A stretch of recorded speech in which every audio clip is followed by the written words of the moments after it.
Hello everyone, this is professor MH और आज के इस वीडियो में हम लोग डिस्कस करेंगे computation of income and tax of partnership firm, जो कि एमकॉम के एग्जाम में जैन 2018 और अप्रैल 2012 में पूछा गया था। तो ये 2 बार आ चुका है ऐसा टाइप का क्वेश्चन, तो चांसेस है कि ये टाइम के एग्जाम में भी इसी टाइप का कोई क्वेश्चन पूछ लिया जाए।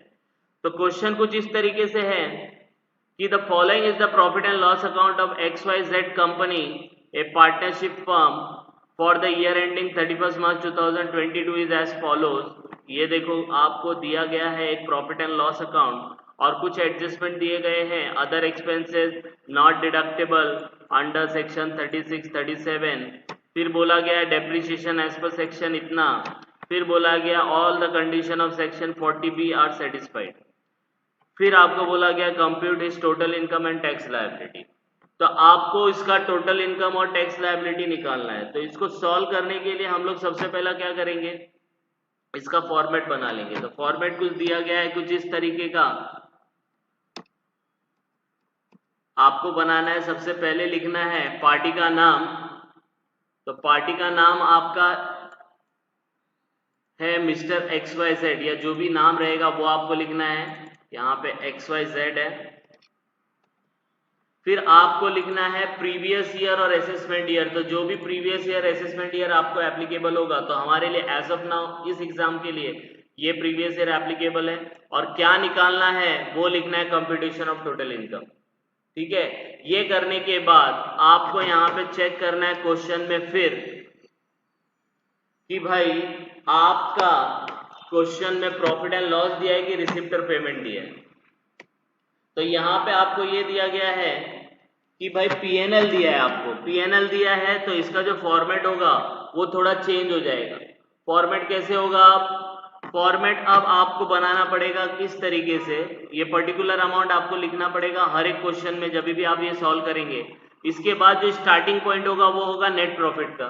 तो क्वेश्चन के अंदर अगर आप चेक करेंगे तो नेट प्रॉफिट कितना दिया है, 3,67,400 दिया है। तो ये आपको सबसे पहले लिख लेना है। फिर इसके बाद आप कुछ चीजों को ऐड करोगे जिसको हम लोग unrelated expenses and new income बोलते हैं, और कुछ चीजें आप लेस करोगे जिसको अनरिलेटेड इनकम और न्यू एक्सपेंस बोलते हैं। ठीक है,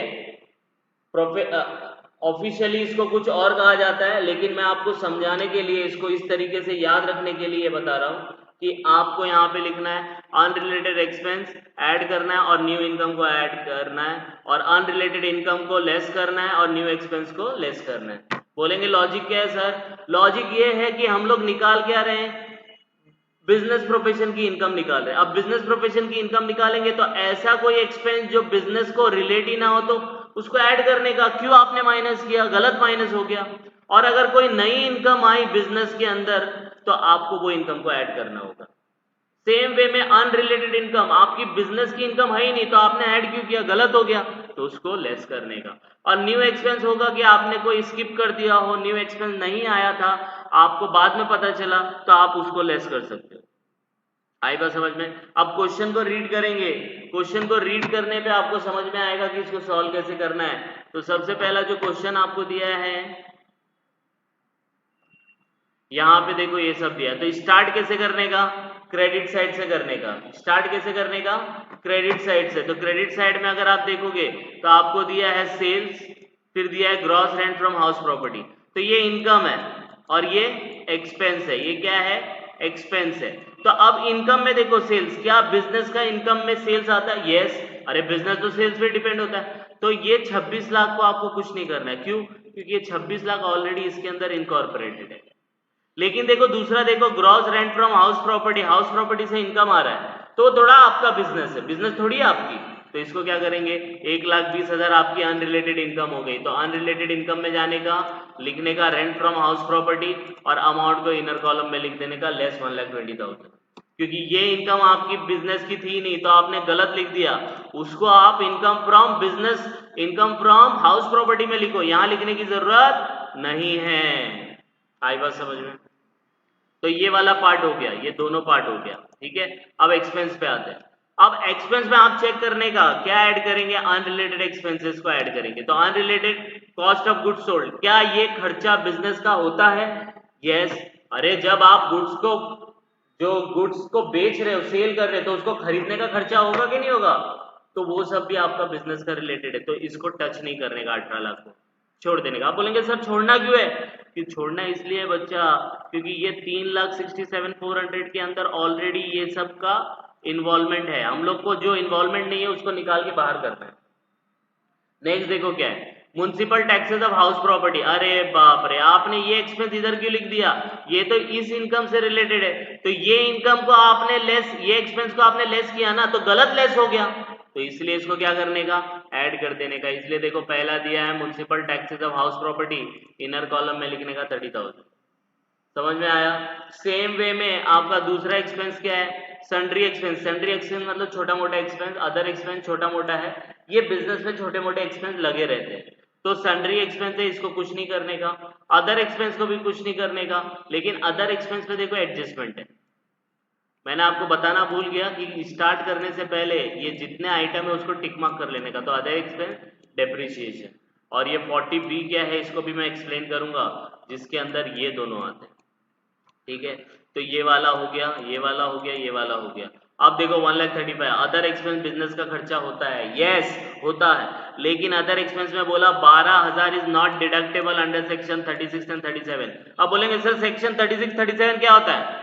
नहीं भी पता है? अरे सामने से गवर्नमेंट बोल रही है कि भाई इट इज नॉट डिडक्टेबल, नहीं माइनस करना है, तो अदर एक्सपेंस के अंदर जो कि 1,35,000 है, 12,000 ऐसा है जो नॉट डिडक्टेबल है, तो आपने क्यों माइनस किया? गलत हो गया, तो आपको 12,000 क्या करना होगा, ऐड करना होगा। इसलिए देखो सेकेंड आइटम अदर एक्सपेंसेस 12,000।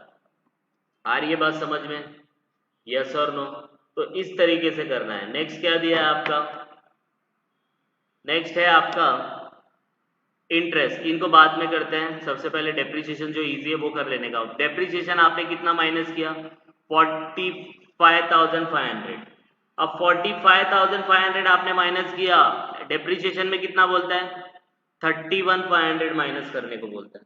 अब 31,500 माइनस करने को बोलेगा तो इसको कैसे करना है हम लोग को, तो क्या करने का, ये जो 45 इतना आपने यहाँ पे लेस किया है ना, तो ये गलत लेस हुआ है। गवर्नमेंट ने बोला 31,500 लेस करो, बराबर है, आपने कितना लेस किया, 45,500, बोला था 31,500, बराबर है। तो इसको क्या करने का, ऐड कर देने का, और इसको जाके लेस कर देने का। या आपने कितना माइनस किया, 45,500 माइनस किया, आपको माइनस कितना करने का था, गवर्नमेंट ने बोला 31,500, डिफरेंस निकालो।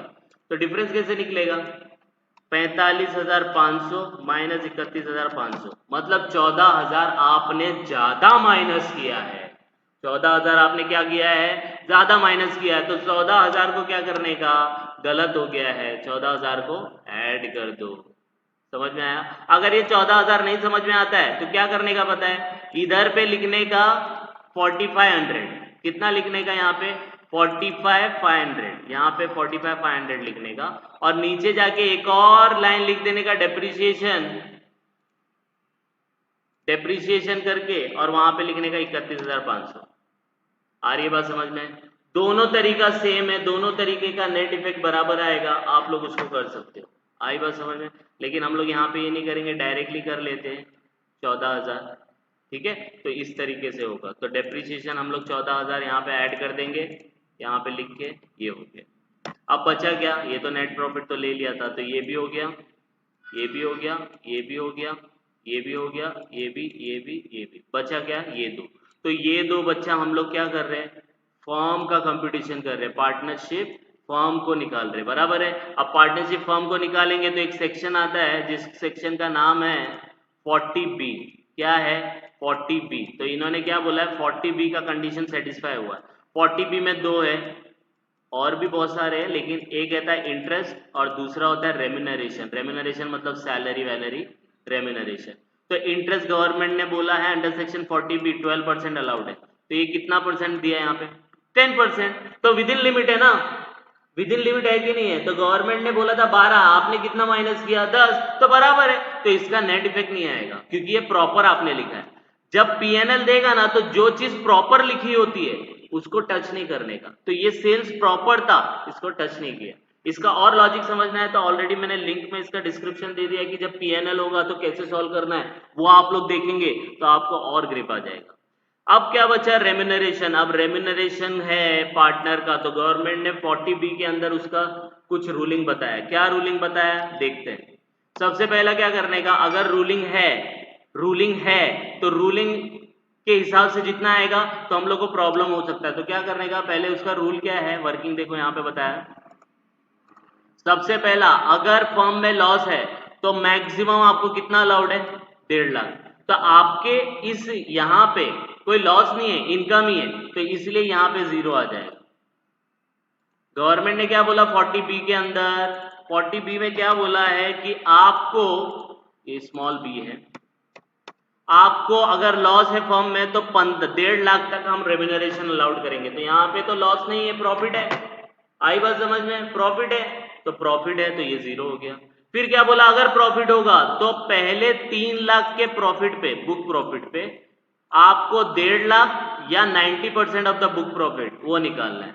मतलब अगर आपका प्रॉफिट यहाँ पे कितना है, समझो एग्जांपल के तौर पे 3,67,400 है, तो मतलब 3 लाख के ज्यादा है ना, तो फर्स्ट 3 लाख पे कितना रेम्यूनरेशन मिलेगा, तो मिलेगा 1.5 लाख या 90% ऑफ बुक प्रॉफिट। तो बुक प्रॉफिट तो आपका ज्यादा है ना, तो हम लोग क्या निकालेंगे, 3 लाख का 90% कितना है, 270, 2,70,000 और 1.5 लाख, दोनों में से जो बड़ा फिगर है वो लिखने का। तो दोनों में बड़ा फिगर कौन सा है, 2,70,000 है, तो 2,70,000 लिखूंगा। तो आपको 2,70,000 का रेम्यूनरेशन अलाउड है। तो ये तो सिर्फ और सिर्फ फर्स्ट हो गया।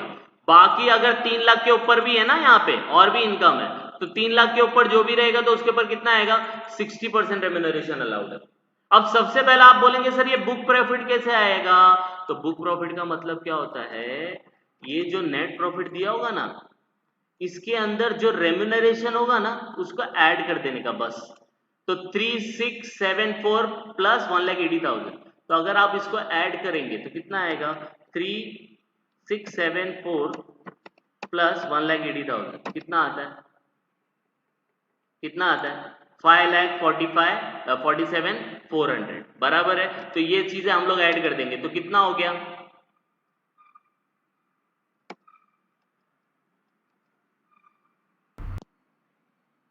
तो इसके अंदर हम लोग क्या करेंगे, 3,67,400 के अंदर हम लोग क्या करने वाले हैं, 1,80,000 ऐड करेंगे। लेकिन याद रखना इस इनकम के अंदर ये 1,20,000 भी है। तो इन शॉर्ट बोला जाएगा, अगर बुक प्रॉफिट निकालने बोला है ना, तो क्या करने का, जितना क्वेश्चन आपका हुआ है बराबर है, अब ये आपका नेट प्रॉफिट है, फिर जो भी अनरिलेटेड इनकम होगी ना, अनरिलेटेड इनकम उसको ऐड बैक करने का। तो ये वाली इनकम है तो 3,60,000, यहां पे देखो मैं बताता हूं कितना आएगा, 3,67,400 माइनस 1,20,000 प्लस 1,80,000 कितना आएगा, 4,27,400 बराबर है। यस और नो, समझ में आया कि नहीं आया। ओके अब क्या करने का है, हम लोग ने अभी देखा था, मैं फिर से आपको एक्सप्लेन कर देता हूं, कंफ्यूजन हो जाता है कि आपका यहाँ पे जो 40B का सेक्शन है ये क्या बोलता है, लॉस पे 0% है, और अगर प्रॉफिट होगा 3 लाख के ऊपर तो फर्स्ट 3 लाख पे 1.5 लाख और 3 लाख का 90% तो आता है 2,70,000, क्योंकि 3 लाख के ऊपर है। अब आप बोलेंगे सर ये बुक प्रॉफिट कैसे निकालते हैं, तो बुक प्रॉफिट कैसे निकालने का, अभी तक जितना भी क्वेश्चन हुआ है उस एडजस्टमेंट को छोड़ के, मतलब वो वाला जो एडजस्टमेंट है आपका, एक ही एडजस्टमेंट बचा ना अभी, ये वाला, ये वाला, तो ये सब को इनकॉर्पोरेट करके जो भी नेट इफेक्ट आएगा ना, that is your book profit. तो अभी तक हमारे हिसाब से कितना आया था, ये सब एडजस्टमेंट हम लोग ने किया, और ये अमाउंट को हम लोग ऐड कर देंगे रेम्यूनरेशन टू पार्टनर 1,80,000। अब बोलेंगे सर क्यों ऐड किया, क्योंकि हम लोग को 40B के हिसाब से उसका मैक्सिमम रेम्यूनरेशन निकालना है, तो हम लोग पहले उसको ऐड कर देंगे। तो क्वेश्चन में आपका नेट प्रॉफिट था 3,67,400, इसके बाद ये जितने भी एडजस्टमेंट है ना सबको इनकॉर्पोरेट करो। तो अगर मैंने किया, देखो यहां पे, तो क्या है ये 3,67,000, एक मिनट, 3,67,400 प्लस ये सब अमाउंट आ जाएंगे, है ना। तो ये सब अमाउंट को मैं अगर ऐड करूंगा तो 30,000 प्लस 12,000 प्लस 14,000 प्लस 1,80,000 और अभी तक जो एडजस्टमेंट हुआ उसमें 1,20,000 माइनस करना है तो 1,20,000 हो गया। तो आपकी टोटल बुक प्रॉफिट कितनी हो गई 4,83,400। तो पहले 3 लाख पे तो आपने निकाल लिया ना, तो अब बैलेंस कितना बचेगा, तो देखो बैलेंस इतना 4,83,400 माइनस 3 लाख आएगा 1,83,400, उसका 60%, जब 60% निकालोगे तो आएगा 1,10,040 रुपए। तो टोटल इसको आप ऐड करोगे तो आपको मैक्सिमम कितना अलाउड है 3,80,000 अलाउड है। तो 3,80,000 रेम्यूनरेशन आप माइनस कर सकते हो, लेकिन आपने क्वेश्चन में माइनस कितना किया है 180, तो ये बराबर था, मैक्सिमम 3,80,000 माइनस करना था, आपने 1,80,000 माइनस किया, इट्स ओके। तो आप 1,80,000 माइनस करोगे तो आपने क्या किया था पहले ऐड कर दिया था ना, हम लोग को पता नहीं था कि 1,80,000 आने वाला है कि ज्यादा या कम आने वाला है, तो पहले ही ऐड कर दिया था, तो ऐड कर दिया कोई प्रॉब्लम नहीं है। अब हम लोग उसको लेस कर देंगे जितना अलाउड है, तो ये मैक्सिमम आपको अलाउड एज पर 40B। समझ में आया, यस और नो? बस इसको अब प्लस माइनस कर देंगे, इन सब का टोटल लिखेंगे ए यहाँ पे, फिर इसका दोनों का टोटल आएगा माइनस में यहाँ पे 3 लाख, तो तीनों को प्लस माइनस करेंगे आप, तो आपकी इनकम फ्रॉम बिजनेस निकल के आ जाएगी 3,03,400। तो देखो अभी क्या था, ये आपका ए था, ये आपकी नेट प्रॉफिट थी, ये कुछ ऐड करने थे तो ऐड का टोटल आया 2,36,000, सी जो कुछ लेस करनी थी जिसका टोटल आया 3 लाख, तो ए प्लस बी माइनस सी तो आएगा 3 लाख। तो आपकी इनकम फ्रॉम प्रोफेशन कितना है, बिजनेस प्रोफेशन 3 लाख है, आपने पहले देखो कितना दिखाया था, है ना, गलत था ना, तो ये हो गया, तो ये आपका हो गया। अब हम लोग क्या करेंगे, एक और इनकम आई थी इसकी क्वेश्चन में, और वो इनकम थी इनकम फ्रॉम हाउस प्रॉपर्टी। तो हाउस प्रॉपर्टी कितनी थी 1,20,000, ये ग्रॉस है, तो इसको भी कैलकुलेट करेंगे। तो नीचे आ जाएंगे आप, और नीचे हम लोग लिखेंगे इनकम फ्रॉम हाउस प्रॉपर्टी, ठीक है, और स्टार्ट करेंगे रेंट से। तो कितना रेंट मिला था उसको 1,20,000 मिला था। फिर आपको पता है कि हाउस प्रॉपर्टी में 3 डिडक्शन होते हैं, पहला होता है म्युनिसिपल टैक्सेस, तो म्युनिसिपल टैक्सेस करके देखो एक आया था 30,000, तो ये माइनस करना पड़ेगा, तो 1,20,000 माइनस 30, तो आपको मिलेगा गांव में चले जाएंगे आप, गांव के बाद आपको 2 डिडक्शन माइनस करने थे, एक था स्टैंडर्ड डिडक्शन और दूसरा था इंटरेस्ट। अब बोलेंगे सर ये सब कहाँ लिखा है, तो इसका भी लिंक मैंने ग्रुप में दे दिया है, वहां जाके आप इसको डीप में समझ सकते हैं। तो 90,000 का 30% आएगा कुछ 27,000, और इंटरेस्ट हमारे क्वेश्चन में दिया नहीं है तो आएगा 0, दोनों का टोटल हो जाएगा 27, 90 में से 27 गया, आपको इनकम बचेगा 63,000। तो आपकी इनकम फ्रॉम हाउस प्रॉपर्टी कितनी हो गई, 63,000 हो गई, ठीक है। अब क्या करेंगे, हम इन दोनों का ऐड करेंगे, किसको, एक तो इनकम हो गई आपकी 3,03,400, इसको हाईलाइट कर देता हूं, ये आपकी बिजनेस इनकम है, और दूसरी इनकम आप थी हाउस प्रॉपर्टी जिसकी है 63, टोटल हो गया 3,63,400। अब इसके ऊपर आपको क्या निकालना है, टैक्स लायबिलिटी निकालना है। तो टैक्स लायबिलिटी निकालने के लिए हम लोग को पार्टनरशिप का 30% टैक्स लगता है, तो 30% है, तो जितनी इनकम आएगी उसका 30% निकालो, तो आपको मिलेगा इतना। फिर उसके ऊपर हेल्थ एंड एजुकेशन सरचार्ज लगता है, सरचार्ज यहाँ एप्लीकेबल नहीं है क्योंकि अमाउंट बड़ा नहीं है, तो हमारा surcharge 4%, sorry health and education आएगा 4%, इन दोनों को ऐड करने का टैक्स आएगा टोटल 1,14,317, इतना गवर्नमेंट को भरेंगे, राउंड फिगर कर देंगे 320 या 310 करके पूरा टैक्स गवर्नमेंट को पे करेंगे। समझ में आया, यस और नो? तो इस तरीके से कैलकुलेशन किया जाता है। तो यहाँ पे हम लोग थोड़ा सा अटक गए थे कि ये कैसे निकालते हैं 40B, तो यहाँ पे मैंने बताया लॉस है तो 0 मिलेगा, लॉस मतलब यहाँ पे ये जो प्रॉफिट है वो नेट लॉस है, तब ये 0 मिलेगा, सॉरी 1.5 लाख मिलेगा।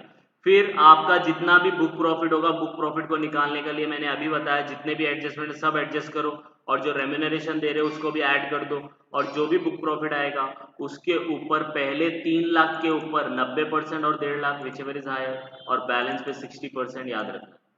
दोनों को टोटल करना है तो मैक्सिमम आपका इतना है, फिर चेक करना है कि एक्चुअल में आपने कितना माइनस किया। तो इस तरीके से इसको सॉल्व किया जाता है। आप इसको गो थ्रू करो, कुछ डाउट आता है यार यहाँ पे नहीं समझ में आया तो आप कमेंट करके बता सकते हैं, और प्लीज गो थ्रू इट, कुछ डाउट आएगा तो please comment, and please like and subscribe for more videos. Thank you.